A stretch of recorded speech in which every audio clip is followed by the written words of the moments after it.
I want to talk about bringing balance into our spiritual lives. I think often we get very heavy on the side of religious activities, on our personal spirituality, and we stop seeing the world around us.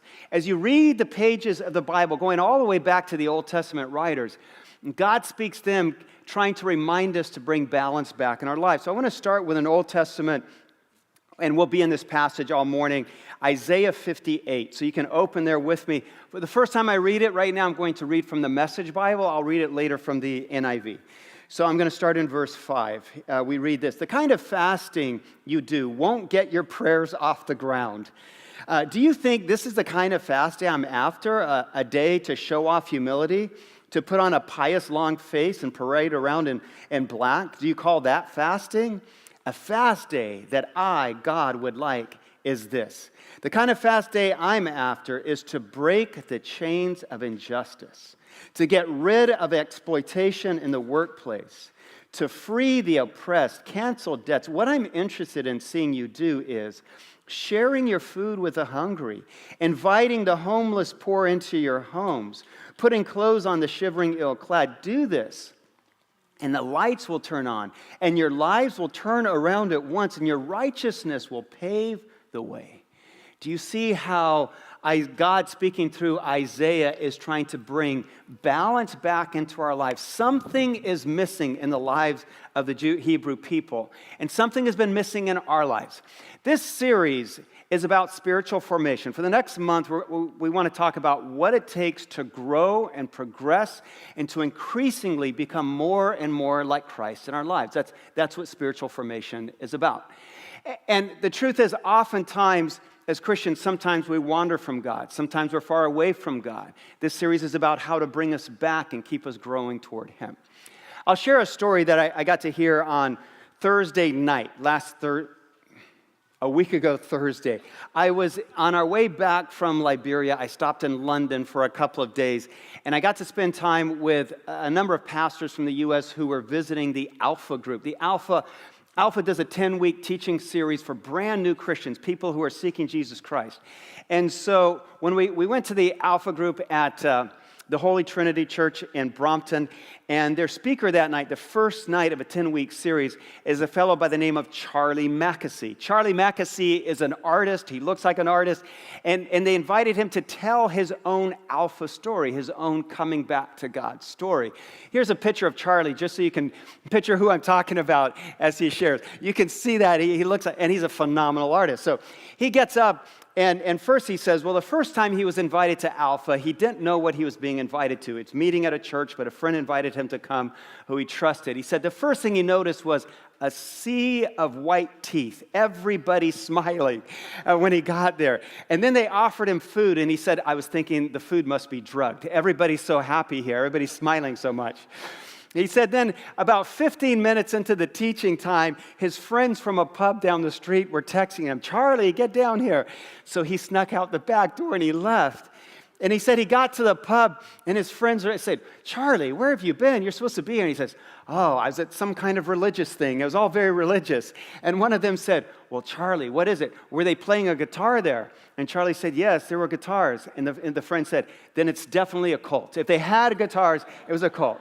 Just like the Grove, guitars and coffee, it's a cult. That's what's happening. He said, but he was intrigued, so he went back the next week. And he went back the next week and started to hear the true story of Jesus Christ in the Bible.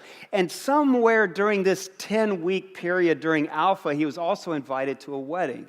And he said he ended up sitting at the wedding reception next to a bishop, and the bishop is wearing his purple robe. And so he said at the time, he was a self-pronounced skeptic and agnostic, and so he started to razz the bishop. He said, why all the religious pretense? Why are you wearing the purple clothes? And he said, plus, just so you know, all of my friends who say they're Christians, they're just hypocrites. And even Charlie says, I grew up in the church, but he said, I see right through it now. And he said he went on for about half an hour, maybe 40 minutes, just giving the bishop the business. And the bishop just quietly listened. And then he said the bishop, when he was done, leaned over, poured him a glass of wine, told him a joke about two bishops, and then he said this. And he said what the bishop had to say was so profound that he wrote it on a napkin and he read it for us last week. Let me read it to you. This is what Charlie said had an impact on his life. The bishop said, "Charlie, none of us are perfect, but I believe we are perfectly loved. It's the only reason I agree to wear these silly purple clothes. We are human. We mess up. That's our condition. But I believe we are loved, and we are forgiven if we desire it. And this is called the grace of God, Charlie. Jesus is about grace and forgiveness. That's how change can come. And yes, there are moral implications and decisions we have to make, but it's a gentle journey, Charlie. Primarily a very quiet one. Not an in club or an out club or an exclusive thing at all, because that is who God is." And then he said the bishop got up in his purple gown and went off to dance on the floor, and that was the end of it. But he said he could not stop thinking about those words, and so he kept going back to Alpha, and he said finally God got a grip on his life. And you see, that's the start of his spiritual formation story. He had grown up in the church, but then he had been stuck for years. That's the kind of journey that I want to talk about, that many of us are going through, have gone through, are going through right now. Eugene Peterson says this, the writer of the Message Bible says, spiritual growth is a long obedience in the same direction. So over the next month, starting today, I want to explore what causes us to grow spiritually. I want to explore why are some of us not growing? Why do we feel distant from God? On some days you want to read the Bible for hours. On some days you don't feel like praying at all. How can we get out of the stuck places that we are spiritually? I want to start by giving you a grounding. My grounding is around the ideas of stages of faith. The stages of faith explain how spiritual growth happens.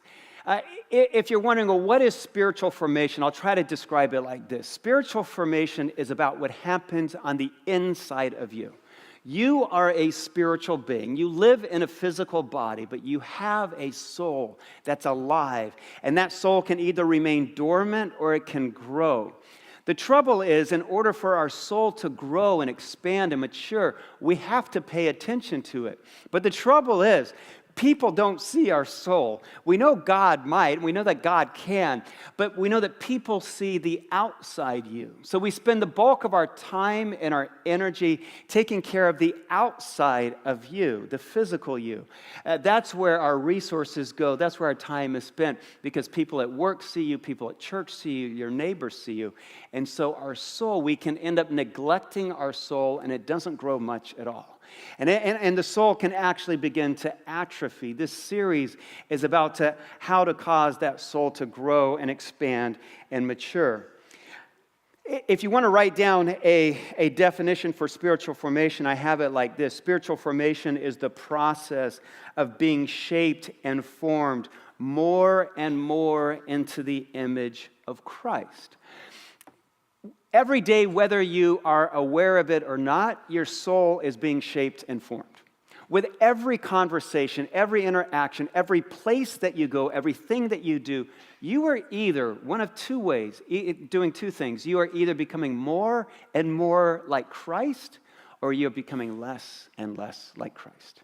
Nothing you do is ever neutral. Every conversation matters. Every book you read matters. Everything you watch matters. Every person you speak to, every place you go, it affects and shapes your soul. This series is about how to grow that and how to progress through the stages of faith.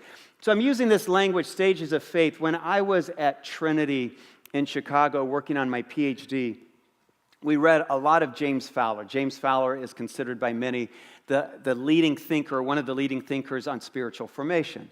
And James Fowler writes about 6 stages of faith. And he says we progressively make our way through those stages. Each stage is identifiable, and we grow sequentially. It's based on moral development, it's based on cognitive development. In the same way we develop morally or cognitively, we also develop spiritually. And they are identifiable, you can identify them, and they are sequential stages. Fowler says there's 6. Let me walk you through those. This isn't the bulk of our morning, so I'm going to try to move rather quickly. The first stage is, and this is my language, not necessarily Fowler's. Fowler's uses a little more technical language, but I think this describes it. The first stage is primary faith. Primary faith, you often see it in children or people who are brand new to their Christian story. But children, if you look at them, they're infatuated by the Bible's stories, the true stories of the Old Testament or the stories that Jesus tells.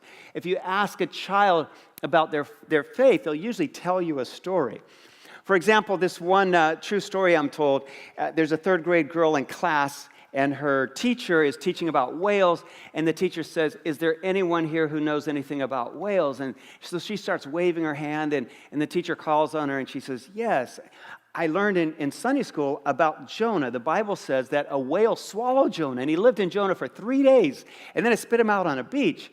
And the teacher said, "You know, that some of the stories in the Bible are not true. You can't believe everything in the Bible." And the girl's shaking her head. She says, "No, I know it's true." And the teacher said, "Well, how can you be certain it's true?" She said, "Well, one, it's in the Bible, and two, you know what? I'll just ask Jonah when I get to heaven."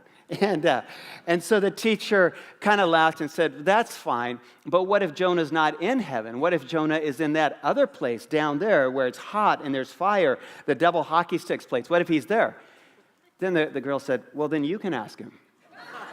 See, ooh, don't mess with kids. They're going to come right back.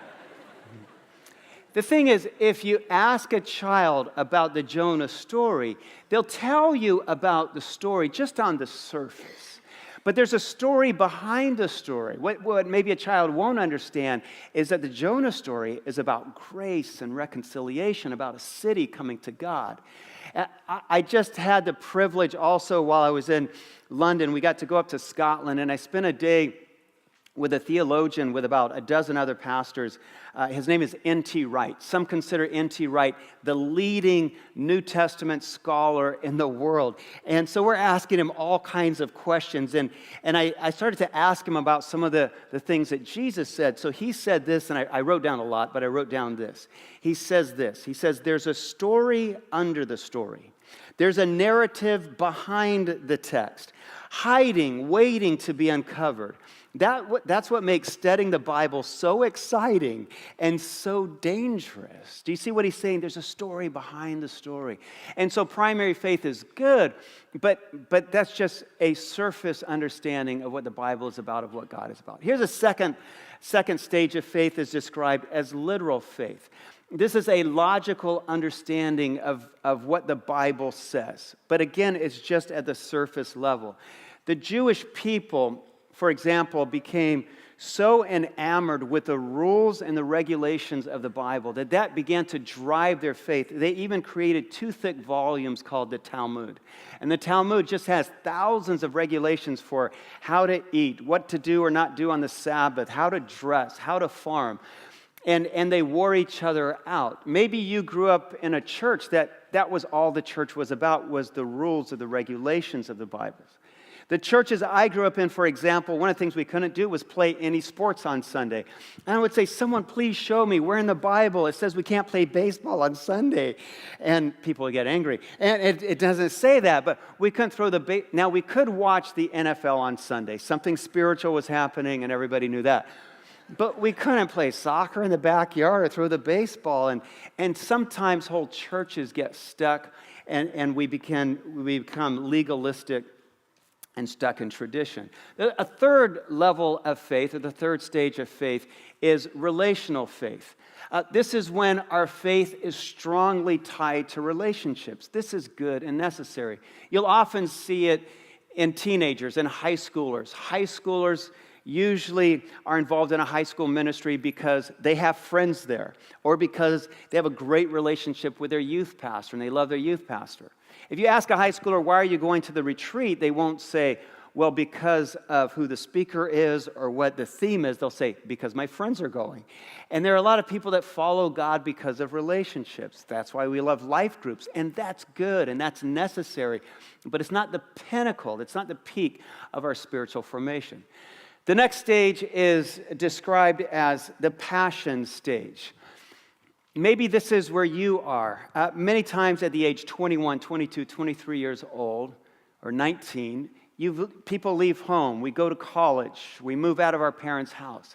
And many times at 22, 23, 24, people also walk away from the church. Because maybe they were only going to church because of a high school pastor, because their friends were going, or they're only going to church because their parents made them. And now they're out on their own and they're saying, well, maybe I don't need God. And they wander. Maybe that was your story. But then at some point, we come back to God. And when a person comes back to God and falls in love with Jesus Christ and starts to follow the God of the Bible, then they take ownership of their faith. And that's when it's described as the passion stage. The next stage after this is authentic faith. The authentic faith stage is what Jesus was looking for most in people who wanted to follow him. He was highly irritated with the Sadducees and the Pharisees of his day, the religious ones, because he said, look at you. You're all dressed up in your colorful robes. You're worried about the outside. But what does he say? He says, you're hypocrites. You're not authentic. You lack authenticity. And many of us have been in churches that because of fear of shame or guilt, we perform or we act a certain way. The authentic faith becomes authentic when you can actually be you, the person who God made you to be, not acting like you're someone because that's what other people want. The final faith stage that we have is collective faith. Collective faith maybe is best described as selfless living, altruistic living, when I care more about the people around me than I do myself. That's a very difficult thing. Donald Miller says in his book, Blue Like Jazz, that we see it when people fall in love. For example, if you've been in love, you know this, that you care far more about the problems of the other person than you do yourself. I know it's true because when I first started to date my wife, Veronica, we're having lunch in the college cafeteria, and she says, Palmer, I need to leave for work, but my VW is on empty. Could you follow me to the gas station? So I got in my car and I started to follow her. And the whole way to the gas station, I'm praying, God, please help her car to run out of gas. Please let it run out of gas. Because I wanted her to have a problem. I wanted to be able to solve her problem and be her hero. Because then I thought she would love me more. When you're in love, you care more about the trouble of the other person than your own. And really, when we reach the highest stage of faith, we live so selflessly that we care more about our neighbors and our neighborhoods and our blighted neighborhoods than we do about our own self. That's a very hard stage to get to. Now, here's the kicker. Why do I share this list? Because Fowler and just about every expert I've read on the subject says that great majority of Christians, people in churches, never grow past stage 3. We get stuck at the halfway point. We only go halfway. And that's the problem. And that's where I want to take us today. Because I had seen this and heard about it, about 4 years ago, I started to read everything I could on stages of faith and try to figure out why are people getting stuck just at stage 3. They never get to stage 4. And I finally put my finger on it, I felt. So I wrote a manuscript, and then I met with my publisher in Nashville with Simon & Schuster. And I showed him the manuscript, and I explained to him, I said, most Christians only get halfway. And I think I know how to get us past that. And that's what this book is about. And as I told him that, he said, so you're saying I'm only half the Christian, and he's grown up in the church. His parents were missionaries like mine. He says, Palmer, this is the worst idea ever. That's what he said. He said, nobody wants to read about this. And I said, no, you don't understand. I'm not talking about you. You see, I'm sure you're the exception. I'm sure you're way ahead of. I'm just talking about most people. And then fortunately, several of his editors and the vice publisher was sitting there, and they said, no, we've read the manuscript. This needs to be published. And then once he understood it, he said, okay, we need to do this. So fortunately, the book got published, Justice Calling. But in Justice Calling and in this series, I feel like I've put my finger on what is missing most in the lives of so many Christians. The thing that's missing that keeps us from growing and progressing in our faith, it's this. It's a passion for justice. Until we become people who care about issues of justice and do all we can to stop the injustice in our world, I don't think we can ever be the kind of people that God made us to be. I have this key idea on the screen, and let me just share it with you. It's this. What is missing most in the lives of many Christians is a heartfelt passion for justice. We can only thrive spiritually and be the kind of people God desires when we begin to do justice and show compassion. Let's go back to Isaiah 58. And God, speaking through Isaiah, points out again. So I'm just going to read this for the second time, but this time from the NIV so you can see more clearly what is missing in the lives of his people then and what's missing in the lives of so many Christ followers today. Verse 4, you cannot fast as you do today, Isaiah writes, and these are the words of God, and expect your voice to be heard on high. Is this the kind of fasting I've chosen? Is this not the kind of fasting I've chosen? To loose the chains of injustice and untie the cords of the yoke to set the oppressed free and break every yoke. Share your food with the hungry and to provide the poor wanderer with shelter. When you see the naked, to clothe them and not to turn away from your own flesh and blood. Verse 8, then your light will break forth like the dawn. Verse 10, if you spend yourselves on behalf of the hungry and satisfy the needs of the oppressed, then your light will rise in the darkness and the night will become like noonday. Do you see that as God's people, our lives begin to shine with the light of Christ when we begin to live this way? Do you see the if and the and that Isaiah uses here? If you live this way, then you'll become the kind of people that God expects. So what is justice? As we use that word, what does it mean to be a person of justice? It means that you are pursuing balance and trying to help your community or our society regain its moral equilibrium. To be a person of justice means that you are bothered at your very core by oppression of any kind. To be a person of justice means that you do all you can to pull the poorest of the poor up out of their poverty trap. To be a person of justice means that you see the imago Dei in every person. You see the image of God in them. That's what we read in Genesis chapter 2. It means that you treat every person with love and dignity and respect because they're made in the image of God, regardless of ethnicity or nationality or gender or background or any other factor. Every person is made in the image of God and is worthy of our respect and our love, and they have an innate beauty in their lives. When you see that, when you start to treat people that way, equally that way, then justice starts to come through your lives. I have three thoughts I want to put on the screen. The first one is this, is that God is disturbed by injustice and he wants it stopped. And then the second thing I want to say is that pursuing justice and ending oppression is doable. And the third thing that I want to say is that you are God's plan and you are God's means for ending injustice and oppression in this world. When I say make that last statement, I hope that kind of sinks in, that you are God's means. So I have a mirror on stage, and if you're over here, you didn't see we had a mirror. And while we were with N.T. Wright in Scotland, he talked about a mirror. He was talking about the image of God. And he said that we are put here on earth to reflect the image of God. He says, so picture an angled mirror. Your life is like an angled mirror, that God shines down from heaven on your life, and you reflect his image to the world. And one of the pastors told N.T. Wright, he said, there's going to be a lot of mirrors on stages around the country this week. And so I brought one because I think sometimes yes, we know we're supposed to reflect the image of God, but in many cases, this mirror is broken or shattered.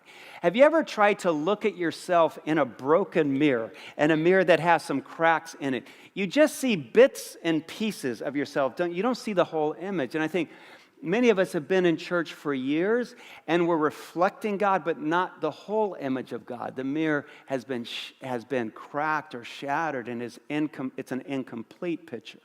And so this series is about you reflecting the whole image of God. The issue of justice, I think, is something that is missing in the lives of so many Christians, so many Christ followers, and I'm hoping by the end of this month you see that it's not just something that we tack onto our spirituality, but it's at the core of what it means to be a follower of Jesus Christ. Often when I speak on issues of justice, people say, well, Palmer, can you share some examples? What do you mean by that? When the Bible talks about social injustice, what is the Bible referring to? Here's a few examples. I'm going to start far away from home, and then I'm going to get closer. And as we get closer, the discomfort will increase, and I'm sorry for that.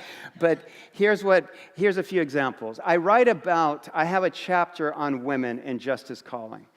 And I write about the burqa, just as one example. I've been recently to countries in the Middle East where women are forced to wear a burqa. It's a veil that covers the face. I'm not talking about the hijab that goes over the top of the head.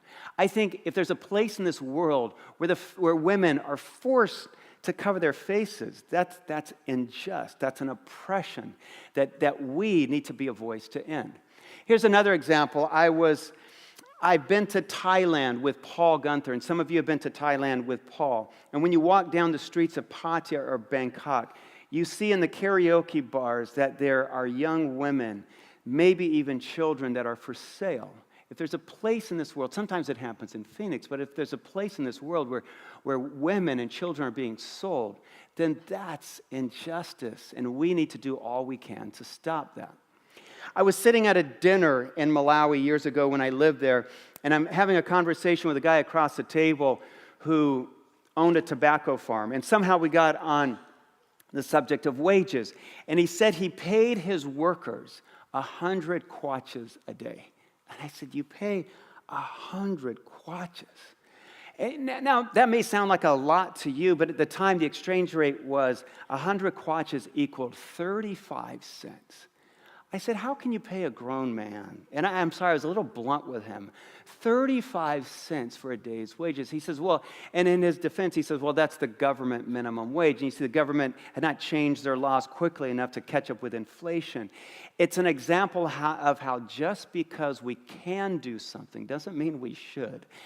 We shouldn't wait for someone else to set things right. Sometimes we need to set things right. I'll get a little closer to home, and this will increase the discomfort a little bit more. Let's say a couple goes to rent a house, and the man renting the house meets them for the first time. Before they sign a lease, though, he notices that they have an accent, that they're from another country, or maybe he notices that they are of a different ethnicity, or maybe he notices that they are of a different race, and he says, the house is not available anymore. We call that discrimination. I just simply share that example to say discrimination of any kind is oppressive and unjust. And we need to be God's people who help to stop that. I'll share one last example. Maybe you work in an office, and let's say there's a man with an office, and his office sits next to a woman with an office. And they have the same job description, they have the same education, they have the same experience in the field, but she is paid less. That's injustice. And you have been put here by God to change that. Those are just a few examples. But as we talk about those things, you know what I'm talking about, I hope. And maybe you've never been in a church or heard a pastor talk about the connection between our spirituality and issues of justice. But I speak with confidence about those things, not only because we read it in books like Amos and Isaiah and Micah, but because Jesus kept trying to right the scales of justice. And he often told justice stories. For example, there's a story that you know well. It begins in Mark chapter 12. Let me retell this story and remind you of what it says. In Mark chapter 12, we read in verse 25, a religion scholar stood up with a question for Jesus. Teacher, what do I need to do to get eternal life? And Jesus answered, love the Lord your God with all your heart, with all your soul, with all your mind, and with all your strength. The second is this, love your neighbor as yourself. So do you see here, Jesus, maybe that doesn't seem like a big deal, love your neighbor as yourself, but that's not part of the sacred Hebrew Shema that they recited twice a day. Jesus amends their Shema and says, love your neighbor.